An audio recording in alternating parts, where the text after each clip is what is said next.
আসসালামু আলাইকুম। সবাই কেমন আছেন? আশা করি সবাই ভালো আছেন। আজ আপনাদের জন্য নিয়ে এসেছি গল্পের ৫ নম্বর পর্ব। আশা করি গল্পটি আপনাদের ভালো লাগবে। তাহলে চলুন শুরু করা যাক। আমি তারপরেও কথা বলছি না, শুধু চেয়ে চেয়ে উনার হাতের লেখা দেখছি।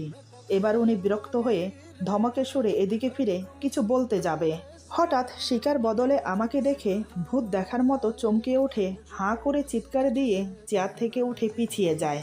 উনি এতটাই জোরে চিৎকার দিয়েছে যে আমিও ভয়ে চিৎকার দিয়ে মেঝেতে বসে পড়ি। দুজনেই বেশ ভয় পেয়েছি। উনি ভয় পেয়েছে আমাকে দেখে, আর আমি ভয় পেয়েছি হঠাৎ ওনার চিৎকার শুনে। দুজনেরই ধাতস্থ হতে বেশ কিছুক্ষণ সময় লাগে। আমি তখনও মেঝেতে বসে আছি। জিলু নিজেকে স্বাভাবিক করে আমার কাছে এসে বলে, আরে আপনি? আমি তো ভয় পেয়ে গিয়েছিলাম। এভাবে চুপচাপ কেউ থাকে? এতবার আমি কথা বললাম, আপনি অন্তত বলতে পারতেন যে শিখানা আমি। আর আপনি এ পা নিয়ে এখানে এসেছেন কেন? কোনো কিছুর প্রয়োজন হলে আমাকে ডাকতে পারতেন। কথাগুলো বলতে বলতে আমার হাত ধরে আমাকে উঠিয়ে দাঁড় করালো। ততক্ষণে আমিও নিজেকে স্বাভাবিক করে নিয়েছি। আমি বললাম, না মানে আমার ঘুম আসছিল না, তাই ভাবলাম এসে দেখি আপনি কি করছেন, তাই আর কি এসেছি। জিলু বলে, তার মানে এর আগেও আপনি এসেছেন? আমি বললাম, হুম। জিলু বলে, তাহলে শিখা আসেনি? আমি বললাম, না। জিলু বলে, এর মানে এই কফি আপনি বানিয়ে এনেছেন? আমি বললাম, হুম। আমার কথা শুনে জিলু অবাক হয়ে আমার দিকে তাকিয়ে থাকে। উনি যেন বিশ্বাসই করতে পারছেন না আমি ওনার জন্য কফি বানিয়ে এনেছি। বেশ কিছুক্ষণ আমার দিকে তাকিয়ে থেকে একটা চেয়ার টেনে আমাকে বসিয়ে দিতে দিতে বলে, আপনি আগে এখানে বসুন। এই পা নিয়ে কেন যে শুধু শুধু আমার জন্য কফি বানাতে গেলেন কে জানে। তবে কফির জন্য ধন্যবাদ। আপনার কোনো সমস্যা হয়নি তো? আমি বললাম, না। আপনি কফিটা খেয়ে নিন, ঠান্ডা হয়ে যাচ্ছে। জিলু বলে, হুম। এই বলে কফির মগ হাতে নিয়ে এক চুমুক দিল। কফিটা খেয়ে ওনার মুখের প্রতিক্রিয়া কেমন হয় আমি শুধু সেটা দেখছি। জিলু কফি এক চুমুক খেয়ে বলে, হুম, দারুণ হয়েছে। আমার এই বয়সে আমি অনেক কফি খেয়েছি, তবে এমন কফি কখনো খাইনি। কফিটা সত্যি খুব ভালো হয়েছে। একটা অনুরোধ করব আপনার কাছে, রাখবেন? আমি বললাম, হুম, বলুন। জিলু বলে, আমাকে কি প্রতিদিন কষ্ট করে এরকম এক কাপ কফি খাওয়াবেন? বেশি না, শুধু এক কাপ। আমি বললাম, হুম, দেব। জিলু বলে, অসংখ্য ধন্যবাদ। আপনি কি বসবেন? আমার আরেকটু সময় লাগবে। আমি বললাম, হুম। আপনি কি লিখছেন? জিলু বলে, কয়েকদিন কলেজে যাইনি, তাই আমার নোট নেওয়া হয়নি। এখন এক বন্ধু থেকে এগুলো কালেক্ট করেছি। যেহেতু এই নোটগুলো তারও প্রয়োজন, তাই আমি নিজের নোট তৈরি করছি। আমি বললাম, এ তো অনেক সময়ের ব্যাপার। এতগুলো নোট কখন লিখবেন আপনি? জিলু বলে, হুম, অনেক সময় লাগবে। সমস্যা নেই, আমি আস্তে আস্তে করে নেব। আমি বললাম, নোটগুলো কি কালকে নিয়ে যাবেন আবার? জিলু বলে, যেগুলো কপি করা হয়ে গেছে সেগুলো নিয়ে যাব, আর বাকিগুলো থাকবে এখানে। সেগুলো কালকে আমি করে নেব। আমি বললাম, হুম। আরও বেশ কিছুক্ষণ পর জিলু বলে, আজকের জন্য এটুকুই ব্যাস, বাকিটা কাল করব। চলুন ঘুমোতে। জিলুর কথা শুনে আমি উঠে দাঁড়ালাম। তারপর আস্তে আস্তে চলতে শুরু করলাম। জিলু আমার সামনে এসে হাত বাড়িয়ে বলে, আমার হাত ধরুন। আমি ওর মুখের দিকে তাকালাম। জিলু বলে, এই হাত আপনার স্বামীর হাত, ধরতে পারেন। এই হাত ধরলে আপনার স্বামী কিছু মনে করবে না, বরং খুশি হবে। আমি বললাম, না, আমার সমস্যা হচ্ছে না, আমি যেতে পারবো। জিলু বলে, হুম, বুঝেছি। আপনি এভাবে শুনবেন না। এখন দেখছি আমাকেই ধরতে হবে। আমি বললাম, কি? জিলু কিছু না বলে হঠাৎ আমাকে কোলে নিয়ে বলে, এটা। আমি বললাম, আরে আরে, কি করছেন? আমি পড়ে যাব তো, আমাকে নামান বলছি। জিলু বলে, পড়তে না চাইলে তাড়াতাড়ি আমার গলা জড়িয়ে ধরুন, নয়তো আমি ছেড়ে দিলে পড়ে যাবেন। আমি বললাম, এই না না, এই বলে আমি ওনার গলা জড়িয়ে ধরলাম। আমি বললাম, আমি আপনাকে এত সুন্দর করে কফি বানিয়ে খাওয়ালাম, আর আপনি আমাকে কোলে নিয়ে ফেলে দিতে চাইছেন? আপনি মোটেও ভালো না। এই রুম থেকে তো ওই রুমে যাওয়া মাত্র, এইটুকু আমি পায়ে হেঁটে যেতে পারতাম। জিলু বলে, হুম, জানি তো এইটুকু আপনি পায়ে হেঁটে যেতে পারবেন, কিন্তু এই পা নিয়ে আপনি আমার জন্য নিচে নেমে রান্নাঘরে গিয়ে কফি বানিয়ে এনেছেন, নিশ্চয়ই খুব কষ্ট হয়েছে। আর এত সুন্দর কফি বানিয়ে খাওয়ানোর জন্য এইটুকু তো আপনার পাওয়া। আমি বললাম, আমি কি কফির বিনিময়ে আপনার থেকে কিছু চেয়েছি? জিলু বলে, না, তবে না চাইলেও মাঝে মাঝে নিজে থেকে দিতে হয়। আমি বললাম, আপনি কি ভেবেছেন এভাবে আমাকে কোলে নিলে, আমার কাছে আসলে আপনার প্রতি আমার রাগ অভিমান ভেঙে যাবে? মোটেও না। জিলু বলে, আমি আবার কখন বললাম যে আমি আপনার রাগ ভাঙানোর জন্য এগুলো করছি? আমি বললাম, তাহলে? জিলু বলে, বলবো না। আমি বললাম, কেন? জিলু বলে, না বলা কথাগুলো বুঝে নিন, দেখি আপনার বোঝার শক্তি ক্ষমতা কত। আমি বললাম, আমি শুনতেও চাই না আর বুঝতেও চাই না, তবে আমার মনে হয় এভাবে আমাকে কোলে নিয়ে দাঁড়িয়ে না থেকে রুমে গেলে ভালো হতো। জিলু বলে, নিয়ে যাব তো, এত তাড়া কিসের? আমার কোলে থাকতে কি অসুবিধা হচ্ছে? আমি বললাম, আমার একটু ইচ্ছে করছে না, ইচ্ছে করছে এখানে নেমে যাই। জিলু বলে, এতই যখন শখ নামার, তাহলে নেমে যান। আমি বললাম, আপনি আমাকে না নামালে আমি নামবো কি করে? আপনি তো আমাকে ধরে রেখেছেন, নামিয়ে দিন আমাকে। জিলু আমাকে আরো শক্ত করে বুকের সাথে আগলে ধরে বলে, না, আমার কাছে বেশ লাগছে, তাই নামিয়ে দেওয়ার তো কোনো প্রশ্নই আসে না। এই বলে আমাকে নিয়ে রুমে যেতে লাগলো। রুমে এসে খাটে আমাকে শুইয়ে দিয়ে আমার উপর ঝুঁকে আমার চোখের দিকে অপলক্ষীনভাবে তাকিয়ে রইল। এত কাছে ওনার মুখ যে ওনার মুখের গরম নিঃশ্বাস আমার চোখে মুখে পড়ছে, শ্বাস প্রশ্বাসের সাথে মুখ থেকে হালকা কফির গন্ধ বেরিয়ে আসছে। আমি বেশিক্ষণ ওনার চোখের দিকে তাকিয়ে থাকতে পারলাম না, তাই মুখ অন্যদিকে ফিরিয়ে নিলাম। এটা দেখে জিলু মুচকি হাসে, কিন্তু সে এখনো ঝুঁকে আছে আমার উপর। তার দুই হাত আমার দুই পাশে ভর দেওয়া অবস্থায় আছে, তাই আমি এদিকেও নড়তে পারছি না, ওদিকেও নড়তে পারছি না, চিত হয়ে শুয়ে আছি। এমন অবস্থায় যেমন অস্বস্তি হচ্ছে, তেমনি হার্টবিট দ্বিগুণভাবে উঠানামা করছে। আমি বললাম, আমি উঠব, আমাকে উঠতে দিন। এই বলে ওনাকে সরিয়ে উঠতে যাব, তখনই উনি আমাকে আবার ধাক্কা দিয়ে শুইয়ে দিয়ে বলে, একদম না, এভাবে চুপচাপ শুয়ে থাকুন। আমি তো আপনাকে কিছু করছি না, আমি শুধু আপনাকে দেখছি, তাই আমাকে দেখতে দিন। যদি আবার উঠতে চান তাহলে। আমি বললাম, তাহলে কি? জিলু বলে, তাহলে জড়িয়ে ধরে আদর করব। আমি বললাম, বললেই হলো, সরুন তো, আমাকে উঠতে দিন। এই বলে দুই হাত ওনার বুকের দুই সাইডে রেখে ধাক্কা দিতে উদ্যত হই, কিন্তু হঠাৎ তিনি তার আগেই আমার দুই হাত এক হাতে শক্ত করে ধরে ফেলে বুকের সাথে চেপে ধরে রাখে। আমি বললাম, এটা কি হলো? আমার হাত ছাড়ুন। জিলু বলে, না। আমি বললাম, কিন্তু কেন? জিলু বলে, আমার ইচ্ছে। আমি বললাম, আমার হাত আর আপনার ইচ্ছে হয় কি করে? জিলু বলে, কিন্তু এটা যে আমার বউয়ের হাত, আমি তো ধরতেই পারি। আমি বললাম, কে আপনার বউ? আমি কারো বউ না। জিলু মুচকি হেসে বলে, 3 বার কবুল বলে কাবিননামার পেপারে সাইন করে আমার বউ হয়েছেন, এখন বলছেন আপনি কারো বউ না? আপনি না আলিমি পড়েছেন? আলিমি হয়ে মিথ্যে বলছেন? এটা কিন্তু একদম ঠিক না। আমি বললাম, আপনি আমাকে বিয়ে করেছেন বলে কি যখন তখন এভাবে জোর খাটাবেন? জিলু বলে, জোর কোথায় খাটালাম? যদি জোর খাটাতাম তাহলে এতক্ষণে আপনার আর আমার মাঝে কি কি হতো বুঝতেই তো পারছেন। আমি বললাম, আমি কিছু শুনতে চাই না, আমাকে ছাড়ুন, আমি ঘুমোবো। জিলু বলে, বেশি না, আর একটু দেখতে দিন, তারপর ছেড়ে দেব। আমি বললাম, আমি কি চিড়িয়াখানার জানোয়ার নাকি যে আমাকে দেখতে হবে? এসব আমার একদম ভালো লাগে না, সরুন, আমাকে উঠতে দিন। এই বলে জোর করে ওনাকে সরাতে চাইলে এবার উনি যেটা বলেছিল সেটাই করলো, মানে আমাকে শক্ত করে জড়িয়ে ধরে আমার ঠোঁটে ঠোঁট ডুবিয়ে দিল।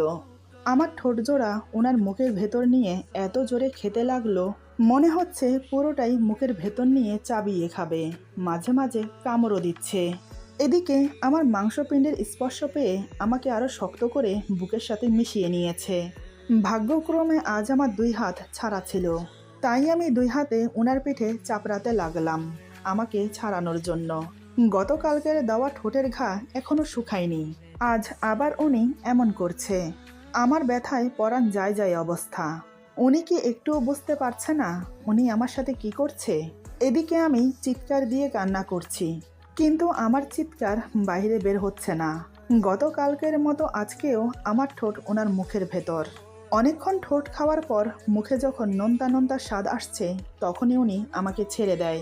ঠোঁট ছেড়ে দিয়ে যখন আমার চোখের দিকে তাকায়, তখন দেখে আমি কান্না করছি।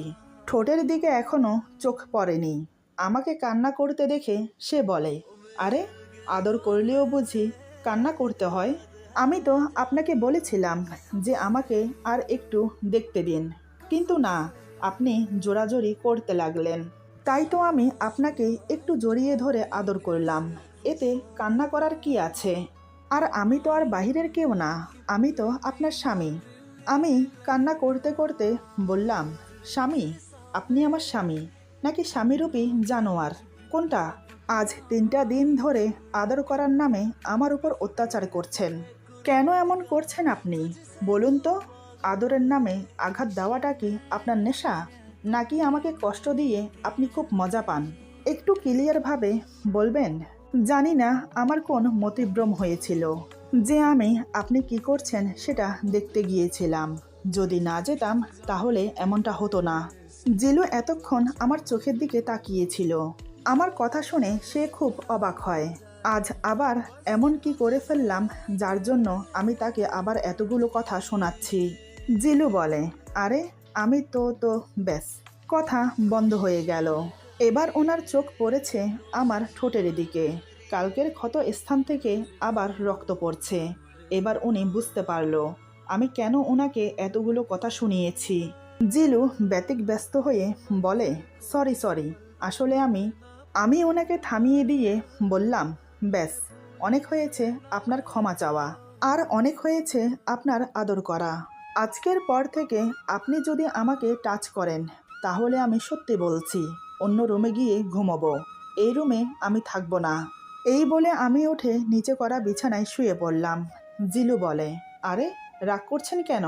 ভুল হয়ে গেছে আমার, আর এমনটা করব না। ঠোঁটে একটু মলম লাগিয়ে দেই।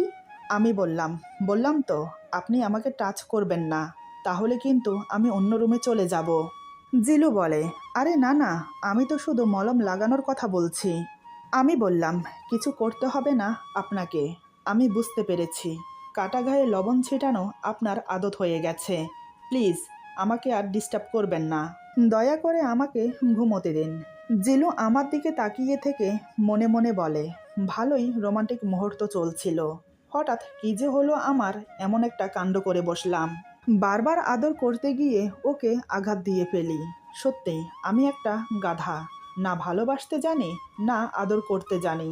কি করব এখন? ও যে আমার উপর রেগে আছে এখন তো আগের থেকে বেশি। সব আমার দোষ। আরও নানান কথা ভেবে শুয়ে পড়ল। একসময় ঘুমিয়েও পড়ল। আমিও কান্না করতে করতে একসময় ঘুমিয়ে পড়ি। এই বাড়িতে এসেছি পর্যন্ত শুধু 1 ওয়াক্ত নামাজ পড়তে পেরেছি আমি, আর কোনো নামাজই পড়তে পারিনি, শুধু পায়ের ব্যান্ডেজ আর ঠোঁটের জন্য। আসার সময় কয়েকটা হাদিসের বই নিয়ে এসেছি এখানে অবসর টাইমে পড়ার জন্য। এদিকে আজ সকালেও আমি ঘুম থেকে উঠতে পারিনি। একে তো দেরি করে শুয়েছি, দ্বিতীয়ত মেডিসিনের জন্য। খুব পাওয়ারই মেডিসিন, খেলেই শুধু ঘুম পায়। যখন আমার ঘুম ভাঙলো তখন জিলু চলে গেছে কলেজে। ঘড়ির দিকে তাকিয়ে দেখি দিনের 10:30 বাজে। এমা, এত বেলা হয়ে গেল আর আমি এখনো পড়ে পড়ে ঘুমোচ্ছি। কি হচ্ছে এসব? কিছুই বুঝতে পারছি না। বাড়িতে তো কখনো এমন হয়নি আমার। বাড়ির কথা মনে আসতেই বাড়ির সবার কথা মনে পড়ে গেল। জানি না সবাই আমাকে ছেড়ে কেমন আছে। বাবা, মা, ভাইয়া, দাদা, দাদু সবার কথা মনে পড়তে লাগলো। আজ একটু কথা বলবো। চোখ বন্ধ করে মনে মনে এসব ভাবলাম। যখনই চোখ খুলে উঠতে যাব, তখনই দেখি বালিশের পাশে কালকের মতো একটা তাজা ফুটন্ত গোলাপ আর চিরকুট রাখা আছে। বুঝলাম আজও উনি এগুলো রেখে চলে গেছে। আজ আর মুখে হাসি নেই আমার এগুলো দেখে। তারপরেও আমি চিরকুট খুলে পড়তে লাগলাম। আমার মনে হয় এই পৃথিবীতে একটাই আপনি, যাকে আমি পাগলের মতো চাইতে শুরু করেছি। বিশ্বাস করো, হয়তো আমি সবসময় তোমাকে বোঝাতে পারি না, কিন্তু সত্যি কথা বলতে তোমাকে ছাড়া আমার আর কেউ নেই। আমি তোমাকে হারাতে চাই না। যদি হারাই তাহলে আমি বড্ড এলোমেলো হয়ে যাব। তুমি আমার জীবনের একটাই মানুষ, যাকে আমি যে কোনো কিছুর বিনিময়ে চাই। ভালোবাসি, শুধু ভালোবাসি। লেখাটা আমি একবার নয়, বেশ কয়েকবার পড়লাম। আজ একদম আপনি থেকে তুমিতে চলে এসেছে।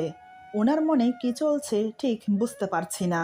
আমি এই দুটোকেও ঠিক আগের জায়গায় যত্ন করে রেখে দিয়েছি। আজ 4 দিন আমি এই বাড়িতে এসেছি। এখনো পর্যন্ত এই বাড়ির কোথায় কি কিছুই জানি না। আজ আর ঘরে নয়, এই 4 দেয়াল থেকে একটু বাইর হতে চাই। কিন্তু আবার ঠোঁটের কথা মনে হতেই পিছিয়ে পড়লাম। জানি না মা আমাকে নিয়ে কি ভাবছেন। উনি হয়তো মনে মনে বলছেন, এই মেয়ে রুম থেকে বের হয় না কেন। কি করে বোঝাই, ওনার ছেলেই তো আমাকে বেরোতে দিচ্ছে না। আজ যাই হয়ে যাক, ঠোঁট লুকিয়ে বসে থাকবো না, বাহিরে যাবই যাব। ঠোঁটে কি হয়েছে জিজ্ঞেস করলে কিছু একটা বলে দেব। এই ভেবে বিছানাপত্র গুছিয়ে ফ্রেশ হয়ে নিচে নেমে এলাম। নিচে এসে দেখি শিখা ড্রয়িং রুম পরিষ্কার করছে। আমাকে দেখে বলে, আরে ভাবি, আপনি নিচে আইছেন? আপনার পা ঠিক হইছে? আরে আরে, আপনার ঠোঁটে কি হইছে? আমি মনে মনে বললাম, লে, যেটা ভেবেছিলাম সেটাই হলো। আমি বললাম, আর বলো না, কাল রাতে অন্ধকারে ওয়াশরুমে যেতে গিয়ে বাড়ি খেয়েছি। শিখা অবাক হয়ে বলে, কেন কেন, ঘরে লাইট নাই? লাইট জ্বালান নাই কেন? আমি বললাম, তোমার ভাইয়া তো ঘুমোচ্ছিল, তাই ওনার ঘুমের ডিস্টার্ব হবে ভেবে লাইট জ্বালাইনি। আচ্ছা বাদ দাও, মা কোথায়? শিখা বলে, খালাম্মা তো সকালে অফিসে গেছে। আপনি বহেন, আমি আপনারে নাস্তা দেই। আমি বললাম, এই ঠোঁটি নিয়ে কিছু খেতে পারবো না, তুমি বরং আমাকে হালকা দুধ গরম করে দাও। শিখা বলে, আচ্ছা আপনি তইলে বহেন, আমি এখনই আনতাছি। কিছুক্ষণ পর আমাকে দুধ দিয়ে সে কাজ করতে লাগলো। মনে মনে ভাবলাম, একটু বাগানে যাব। এখন যখন বাড়িতে কেউ নেই, তাহলে এই সুযোগে একটু বাগান থেকে ঘুরে আসি। আমি শিখাকে নিয়ে বাগান দেখতে চলে গেলাম। বেশ কিছুক্ষণ ঘুরে ঘুরে দেখলাম, খুবই সুন্দর বাগানটা, নানান রকমের ফুল আছে। আমি বললাম, এই বাগান কে পরিচর্যা করে? শিখা বলে, ক্যাডা আবার? ভাইয়া। ভাইয়া তো বাগান করতে খুব ভালোবাসে, সপ্তাহে একদিন বাগানের পেছনে খাড়ে। আপনি জানেন ভাবি, এই বাগানের ফুল কারোরে ধরতে দেয় না, এমনকি নিজেও ছিঁড়ে না। এই প্রথম দেখলাম আপনার লাইগা 2-2খানা গোলাপ ছিঁড়ে নিছে। আমি দেখা তো অবাক। শুধু আমি কেন, খালাম্মা দেখাও তো অবাক। আমি তো শিখার কথা শুনে অবাক হয়ে গেলাম।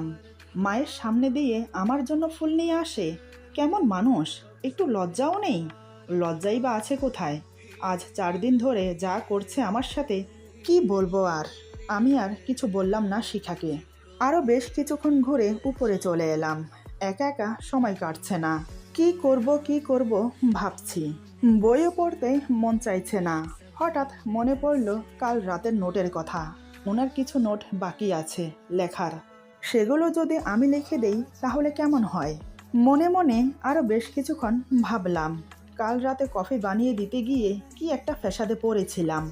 আজ আবার নোট লিখতে গিয়ে কোনো ফ্যাসাদে পড়ব না তো? আমার মনে হয় না, কালকের বকুনি খেয়ে আজকে আবার কিছু করবে না। গিয়ে লিখে দেই, যদি ওনার কিছু সাহায্য হয়। নয়তো কলেজ শেষ করে এসে আবার লিখতে বসবে। কথাগুলো মনে মনে ভেবে উঠে গেলাম স্টাডি রুমে। তারপর বসে বসে ওনার নোটগুলো লিখতে লাগলাম। দিনের এখন 2টো বাজে, প্রায় অনেকটা শেষ হয়ে এসেছে। আর শুধু 2টো নোট বাকি আছে, সেগুলো লিখলেই নোট লেখা শেষ হয়ে যাবে। বেশ মনোযোগ দিয়ে লিখছি আমি। এতটাই মনোযোগ দিয়ে লিখছি আমি, আমার কোনো হুঁশ নেই, এদিক ওদিক কোনো দিকের খেয়াল নেই। লিখতে লিখতে হাত ধরে গেছে, আঙ্গুলগুলো ব্যথা করছে। লেখা ছেড়ে কিছুক্ষণ হাত ঝাড়িয়ে নিলাম। এরপর আবার লিখতে শুরু করলাম। আর মাত্র অর্ধেক নোট বাকি আছে, এটা লিখলেই শেষ হয়ে যাবে। আমি তো মনোযোগ দিয়ে আমার কাজই করছি। প্রায় আরও বেশ কিছুক্ষণ পর শেষ হলো। আমি সম্পূর্ণ লেখা শেষ করে 2 হাত উপরে তুলে শরীরের আড়মোড়া ভেঙে জোরে একটা নিঃশ্বাস ফেললাম। ক্লান্ত হয়ে গেছি আমি। একটানা 7টা নোট লিখেছি, কম নাকি? এবার আমি নোটগুলো গুছিয়ে সুন্দর করে টেবিলে রেখে উঠে দাঁড়িয়ে পেছনে ফিরেছি। অমনি ভূত দেখার মতো জোরে চিৎকার দিয়ে চেয়ারে বসে পড়ি। এতটা জোরে চিৎকার দিয়েছি যে নিচে থেকে শিখা অবধি দৌড়ে এসেছে। ভয়ে আমার পুরো শরীর থরথর করে কাঁপছে। এমনটা কেউ করে? আমি তো ভয়ে কান্নাই করে দিয়েছি। এরপর যা হলো, আজকের গল্প এখানে সমাপ্ত। গল্পের বাকি অংশ পেয়ে যাবেন আগামী পর্বে। আশা করি গল্পটি আপনাদের ভালো লাগবে। যদি ভালো লাগে তাহলে বন্ধুদের সাথে বেশি বেশি করে শেয়ার করবেন। আশা করি সবাই পাশে থাকবেন আর সাবস্ক্রাইব করতে ভুলবেন না যেন।